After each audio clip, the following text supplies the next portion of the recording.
starts with the speed of light, a cloud of dust, and a hearty "Hi-Yo Silver!" The Lone Ranger.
With his faithful Indian companion Tonto, the masked rider of the plains led the fight for law and order in the early western United States. The stories of his strength and courage, his daring and resourcefulness have come down to us through the generations, and nowhere in the pages of history can one find a greater champion of justice. Return with us now to those thrilling days of yesteryear. From out of the past come the thundering hoofbeats of the great horse Silver. The Lone Ranger rides again. Come on, Silver! Let's go, big fellow! I'll Silver!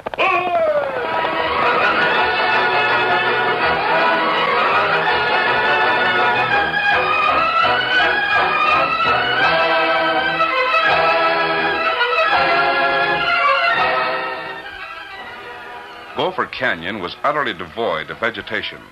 Water that lay in scattered pools was stagnant and poisonous, quite unfit for man or beast. The floor of the canyon was hard rock and gravel. It was the last place that anyone would choose for a campsite. That's why the Lone Ranger and Tonto were curious about a campfire they'd seen during the night, and why they rode accompanied by Dan Reed along the rim of the canyon shortly after daybreak. This will do, Rain-Up. You have the binoculars, Tonto. That's right. Me got 'em. Leave your horse at ground hitch, Dan. Right. Why are you interested in that campfire we saw during the night? It may be pioneers who've lost their way. Oh, Bottom of canyon. Plenty bad place to camp. I see. Bad enough at night. It's even worse when the sun beats down. It looks pretty bad. We should be just above the camp, Tonto. You spoke of an old tree on the rim. We're directly across from the tree. Well, me think camp straight down near far wall. We'll soon know. It looked like smoke down there. Yes. I see someone moving. Wait till I adjust these binoculars. There's a niche in the base of the wall.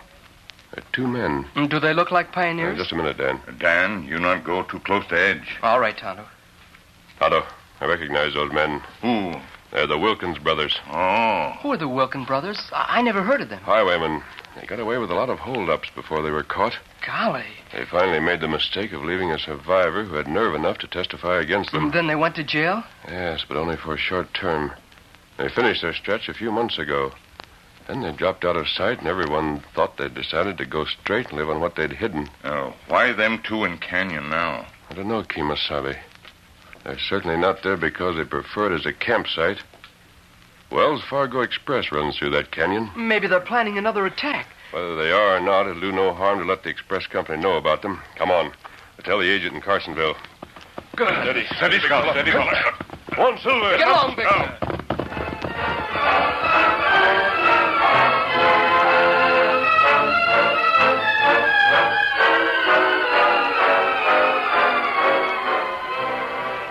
Sheriff Jackson was out of town. In his absence, Deputy Ed Marbury was in charge. He was a small, disagreeable, opinionated man who made the most of his authority. Seated at the sheriff's desk, Marbury scowled darkly at the two bewildered men who stood facing him. The Wells Fargo agent was murdered, and I'm satisfied that one of you two is guilty. I won't tolerate no lies. Moose Tanner, didn't you have a fight with Fuzzy Wilcox? Now, Ed, you couldn't call it a fight. Don't lie to me. Well, it weren't a fight. We had a little argument in the cafe last Yeah, night. that's it. Ed Marbury, you know blame well that Moose ain't a gunslinger. Even if I was, I wouldn't have killed old Fuzzy Wilcox. Aye, Moose is a most harmless That'll be fellow. enough from you, Clem Peabody. One of you two killed Fuzzy. If it wasn't Moose, it was you. Now, that ain't so. See here, Don't Ed. first name me during an investigation. You call me sheriff. Well, whatever you are, you know dead busted well that I didn't kill the Wells Fargo agent. You knew that I'd made arrangements to ship my money to the east, didn't you? Sure, I know it. And so did everyone else in Carsonville. You've talked to nothing else for the past month. But you're one of the few that knew when I planned to ship it. I don't know how many knew that. You know I planned to ship it on today's wagon, didn't you? Well, Didn't you? Answer me and don't lie. yes, but that's And still... so you went to the office, shot Fuzzy Wilcox, and got scared away before you could steal that chest with my money in it. That ain't so. You're putting words into my mouth. I suppose you weren't anywhere near the Wells Fargo office this morning. Sure I was, but I didn't see Fuzzy around, so I You didn't look in stay. the back room, did you? No, I didn't. I'll get to you later. How's for you, Moose Tanner? Oh, look, Sheriff, I don't... Come in. Masked. Of all the downright nerve. Clem, look. Oh, golly. Clem, close that door. I don't aim to let this gent walk out as free as he walked in. Close that door. And see that you stay on this side of it. I ain't through with you. I came to see Sheriff Jackson. He's out of town. And in his absence, I'm the sheriff. Name is Marbury. Who are you? What's the idea of brashing in here like this with your face covered? Who do you think you are? Aren't you crowding your question, little man? Little man. Now, stop. And as for you, Yes, put your guns on my desk. gladly. Two gunmen, eh? Marbury, don't make a mistake. I don't depend entirely upon those guns. There's an exploded shell in this gun. Yes, I usually carry an empty shell under the hammer. It's a likely story. Now, look at the other gun. Be careful, don't get hurt. Another empty shell. Yes, you see, two guns mean two hammers. Two empty shells. And it was two bullets that killed Fuzzy Wilcox. I heard that he'd been killed early this morning. Maybe you were the first one to know about it. Take that mask off. Marbury, I came to this office of my own free will to give you some information. Take that mask I off. didn't come to take orders from Sheriff Jackson. And I certainly won't take them from you. What are you laughing at, you big baboon? Me? You'll take orders from me or I'll slap you in the jail. I probably will anyway. You look to me like a first-rate murder suspect. You have a way of discouraging anyone who tries to cooperate, so just take my gun. No, you... Put those guns Slow, down. aren't you, Marbury? Greased lightning. You're under arrest. You can't leave here.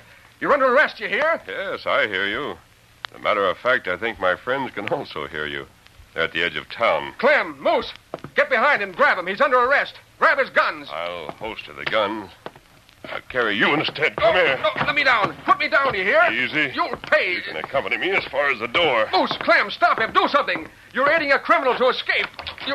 Moose, you're a big man. Not big enough to tote that spattling catamount like you're doing. Let me down. See if you can catch him. Oh, look out. Wait a minute. Trying to do it. Hurry down.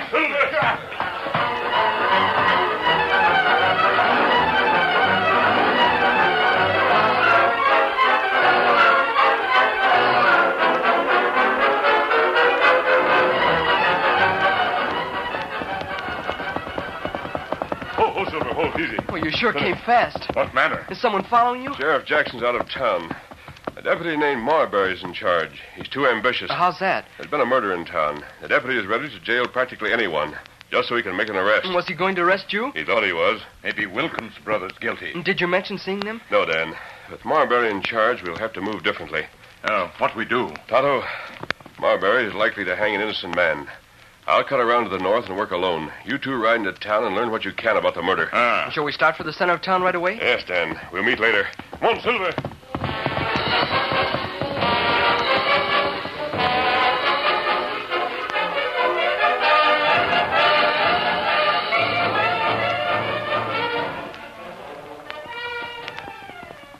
Oh, Scott. Oh, fella. Victor. Oh, boy, fella. steady, fella. We rein up here, Dan. We leave horse at rail. Whatever you say, Tonto. There come Deputy Sheriff. So that's Ed Marbury. He's a mean-looking little man, isn't he? Ah, Is he putting those two men in jail? it looked that way. We go near, maybe hear something. Yeah.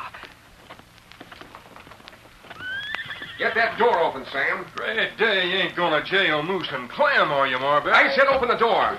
If you can't do it, I'll get a guard who can. I can open it all right, but it don't seem to me that you got evidence enough to jail these two. He ain't. I'll be the judge of that. A few minutes ago, he was all set to blame Fuzzy's death on a stranger. Sure. I'm holding these two on suspicion.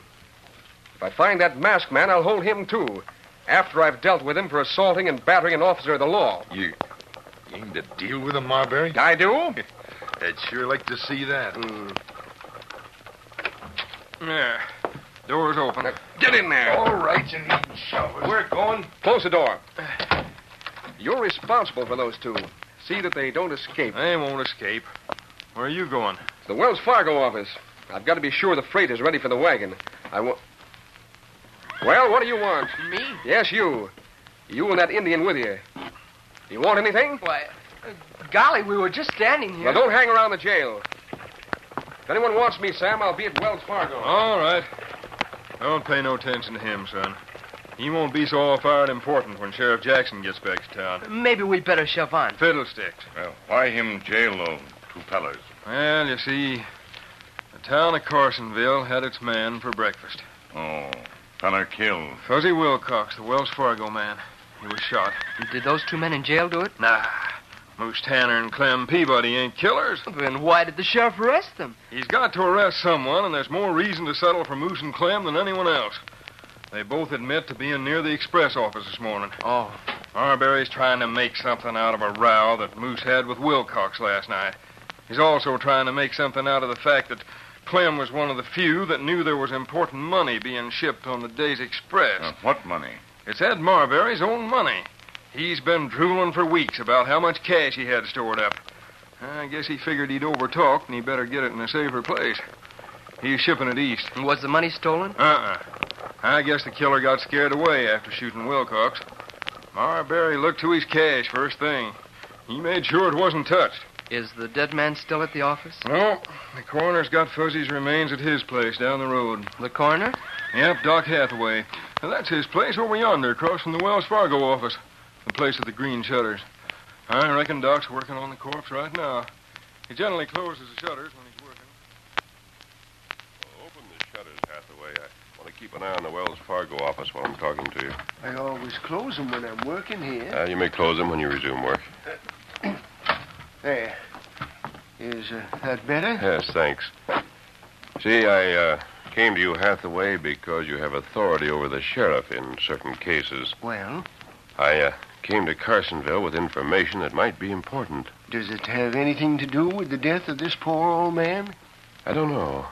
I tried to talk to the deputy sheriff, but he wouldn't listen. He was too busy trying to arrest me for a murder. Get him up. Marbury!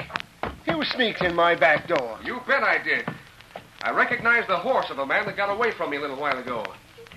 I'm taking you this time, mister. I'd just as soon take you dead. So go ahead. Make a fast move.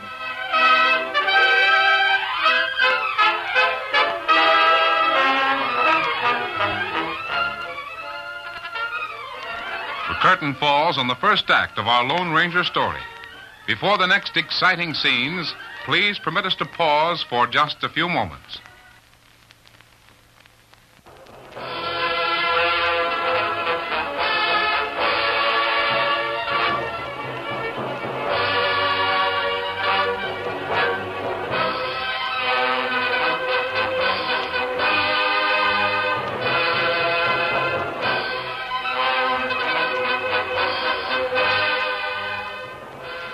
Now, to continue our story.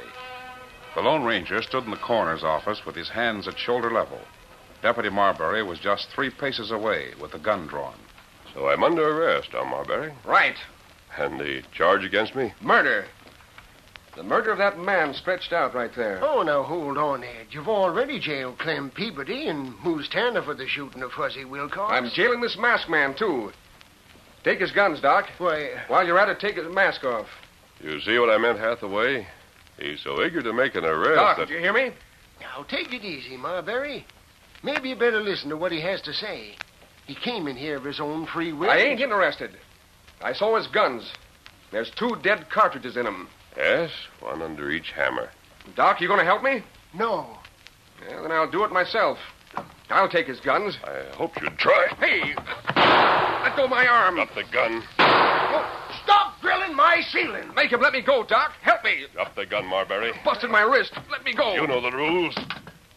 I've dropped my gun. Let go of me. That's more like it. Pick up his gun, Hathaway. Hold it until I'm through talking to him. Let go. I've dropped the gun. Sit right down there. Oh. Now, you listen to me whether you want to or not.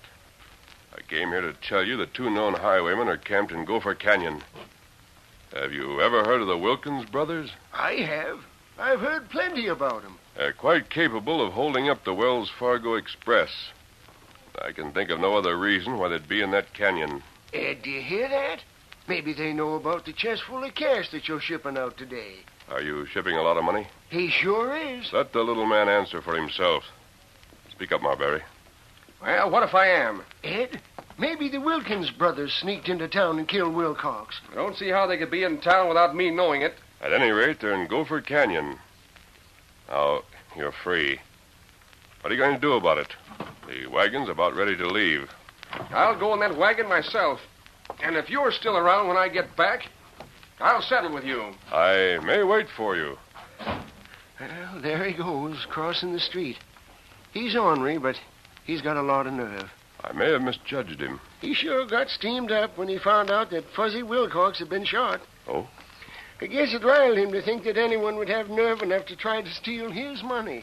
Is that why the Wells Fargo agent was killed? Well, there's no other reason for shooting Fuzzy. You see, Marbury took an iron-bound chest full of cash and securities to the office first thing this morning. Fuzzy checked the contents and gave Marbury a receipt. An hour later, Fuzzy was found with a bullet in his heart, just as you see him stretched out there. Did anyone hear the shooting? No, it took place in the back room. It's a pretty solid room, and shot was probably muffled. Do you think either of the men in jail is guilty? I don't know what to think. Do you think I'm guilty? You? No, not you. You see, when you reined up and back at this place, I heard you call your horse by name. Silver, isn't it? Yes. And when you walked in wearing that mask, I had a hunch who you were. When I saw how you handled Marbury without once reaching for your guns, I knew I was right. Hathaway, when I came in, you were probing for the bullets that killed Wilcox. Yes.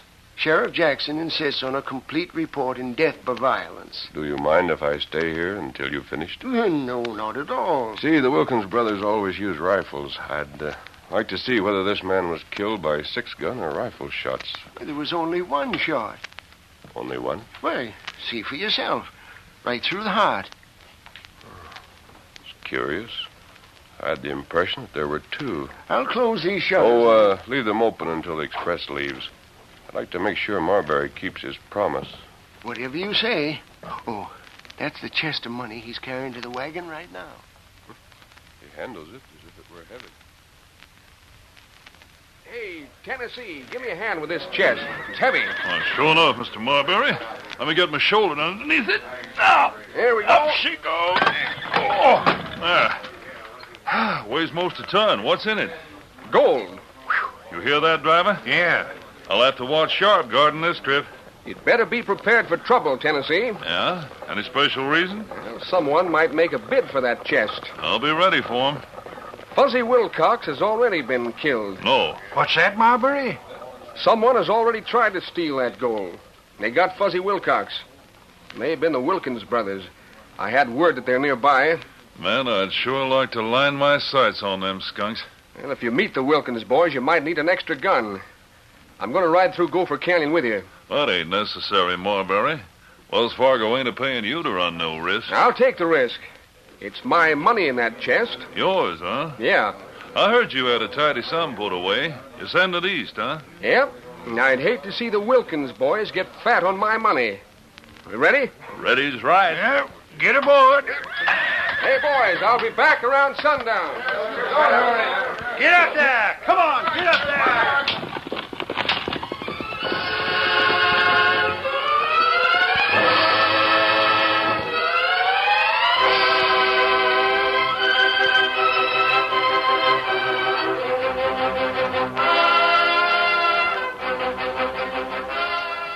Dan Reed and Tonto waited in the rear of the coroner's office for nearly 15 minutes after the departure of the express. Finally, the Lone Ranger joined them. You knew that Marbury went along in the Wells Fargo wagon, didn't you? Yes, Dan, I saw him leave. I thought we might ride alongside in case the men on the wagon needed help. As long as they know about the Wilkins brothers, they'll be able to handle the situation. You inside coroners for a long time. I asked Tonto I waited for Doc Hathaway to remove the death bullet. Oh. There was nothing distinctive about it, though. Just a .45. Now what are we going to do? I'd like to learn more about that old man's death. I don't think Marbury will get very far with his investigation. Hey, just a minute. The coroner. Yes? I got something to tell you. What is it, Hathaway? You were right. Right? About what? You remember when I told you that Fuzzy'd only been shot once? Yes?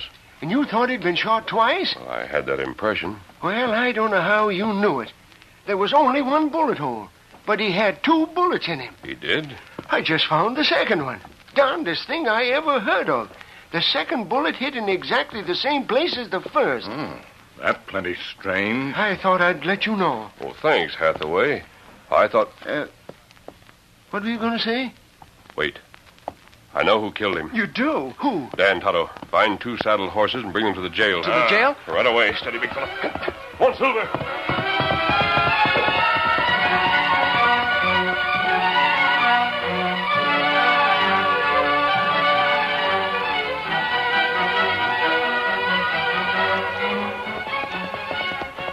Ho, Silver, ho, ho.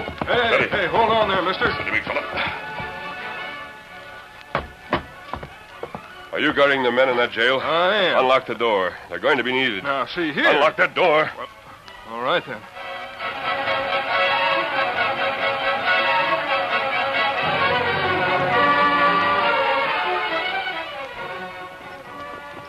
Here's one horse. Tonto's bringing the other. Now, see here. You can't release those They're prisoners. already released. Here's your gun, Moose. I don't savvy. Hey, buddy, here's a gun for you. Moose, Clem, you'd better not run away. That critter held me at gunpoint. Who's got open a hole? Here, horse. Not up, Peabody. You better come along, Sam. You may be needed. Where are we up? going? Save your breath for riding and follow me. Steady. Come on, Silver. Get along, Get up. Come on.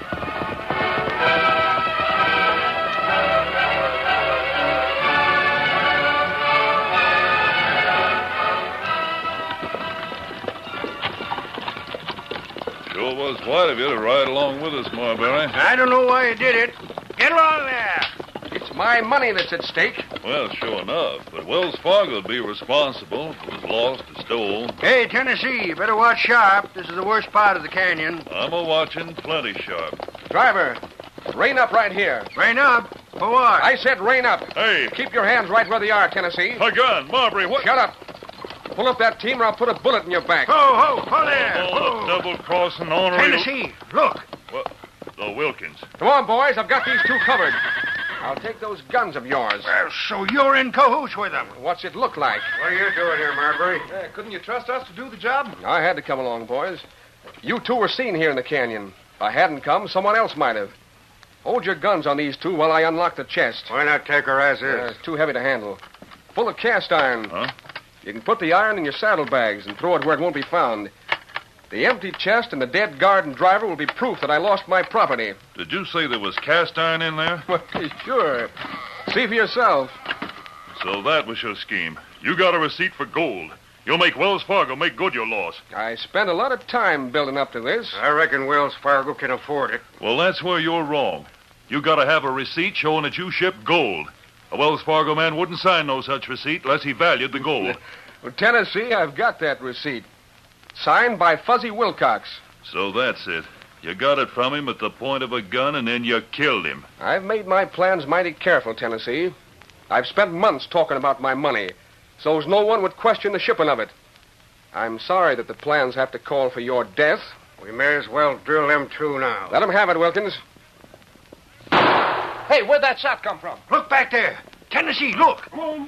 Someone's coming. Well, kill these two. Hurry and get them. Oh, that hit my rifle. Chop him. Right. Look out. Let me get my rifle to bear. I'll show him. We got him, Vermouth. Let me get a shot. Not today, partner. Knocked him clean off in the wagon.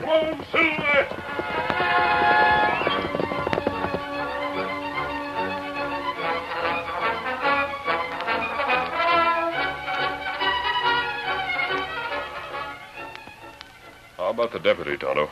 Him hitting shoulder. It not bad. Well, I'm downright glad he'll live to hang, the skunk. You three men are witnesses to the contents of Marbury's chest. Sure enough, huh, Clem? You bet, Moose. Count me in. If you hadn't come here, I would... Marbury, I wouldn't be here if you hadn't told me that you killed Fuzzy Wilcox. I told you? When you inspected my guns, you said that 2 shots had been fired at Wilcox. You couldn't possibly have known that if you hadn't fired those 2 shots. What? Not even the coroner realized that there were 2 shots until he dug deep. Sam, you better take charge of Marbury. Right. Tennessee and the driver will take the Wilkins boys where they belong. We sure will. We'll show 'em what it means to fool with Wells Fargo. Get aboard, you gunslicks. We'll give you free riding to jail. Compliments of Wells Fargo.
The story you have just heard is a copyrighted feature of the Lone Ranger Incorporated.